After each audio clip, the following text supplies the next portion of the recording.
Actor ഈ രണ്ട് എക്സ്ട്രീംസിലുള്ള the culture difference എന്തൊക്കെയായിരുന്നു ഫിഗർ ഔട്ട് ചെയ്തത് ഇൻ ദ ഇനീഷ്യൽ സ്റ്റേജ്? അവിടെ എല്ലാവർക്കും ഒരു ലെവൽ ഓഫ് റെസ്പെക്ട്ഫുൾ ആറ്റിറ്റ്യൂഡ് ഉണ്ട്.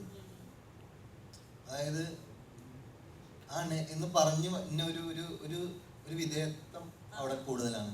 നമ്മളുടെ ഇവിടുത്തെ കൾച്ചറിൻ്റെ ആണോ അല്ലെങ്കിൽ നമ്മുടെ ഇവിടുത്തെ ഇപ്പോൾ ഒരു ജീവിത രീതിയുടെ ആയിട്ടാണോ നമ്മുടെ കുറച്ച് നല്ല രീതിയിൽ ആ വ്യത്യാസം നമുക്ക് അറിയാൻ പറ്റും. ഇവിടെ എന്താ എന്നുള്ള ആറ്റിറ്റ്യൂഡ് ചെറുതായിട്ട് കിടക്കും. അവിടെ വേറൊരു സാധനമുണ്ട്, എന്നാൽ അവിടെയും വേറൊരു ഗത്തുണ്ട്, പക്ഷെ അത് വേറെയാണ്. പിന്നെ അവിടെ ഈ വൈരമുത്തൂടെ പാട്ടിന്റെ വരികളൊക്കെ പോലത്തെ ആ ഒരു നൈർമല്യത അവരുടെ ആൾക്കാരുടെ മനസ്സിൽ ചെറുതായിട്ടൊക്കെ ഉണ്ട്, കുറച്ചും കൂടെ സോഫ്റ്റ്. അതുകൊണ്ട് തന്നെയാണ് അവിടുത്തെ ഈ പറഞ്ഞ പോലെ അമ്മ പാസം അല്ലെങ്കിൽ ഈ പറഞ്ഞ അണ്ണൻ പാസം ഒക്കെ അവിടെ വർക്ക് ആവാനുള്ള റീസൺ കുറച്ചും കൂടെ സോഫ്റ്റ് ആണ്. അത് കുറച്ച് ക്രിഞ്ചൊക്കെ അവിടെ ഓക്കെയാണ്.